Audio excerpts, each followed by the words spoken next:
Day 2 of being a lazy bum. So something that's helped me in the past, not always, because I'm not perfect and we all go through ups and downs in lives.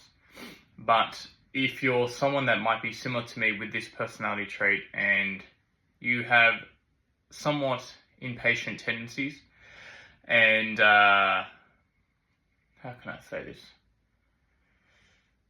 You maybe stray a bit from what your goals are. Something that I find really important is to try and have a disconnect. So for me, being someone that does stressy, especially when I can't be active, I find activity, exercise a really big stress reliever for myself. So someone who can't do that, even if it's for a temporary amount of time, I delve in my sweet tooth, let's just say. And that generally doesn't create healthy patterns later on. So I think there's a few things that I've done in the past which have really helped me.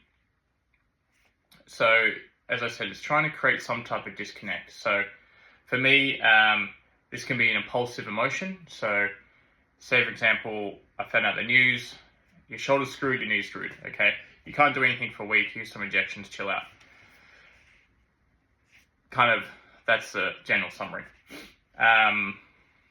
So for me, it's like, okay, I'm stressed out. The emotion is I want to go and eat a boatload of junk food.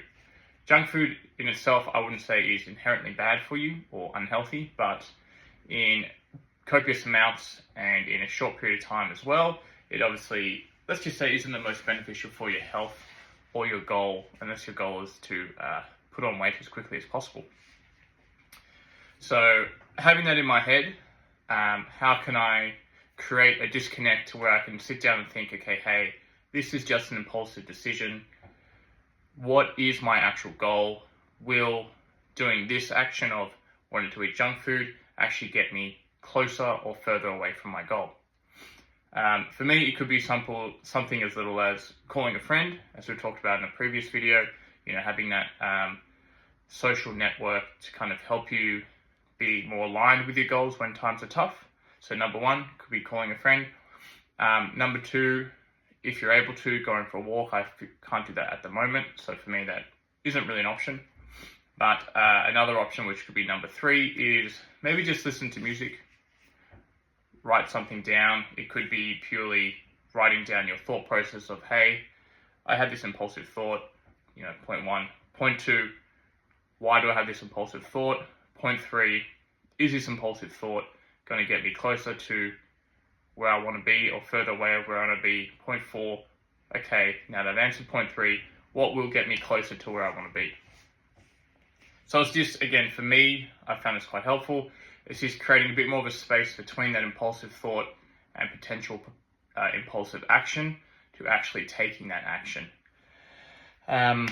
So I hope, for anybody else who might have some impulsive actions and thoughts that don't align with whatever their goal is.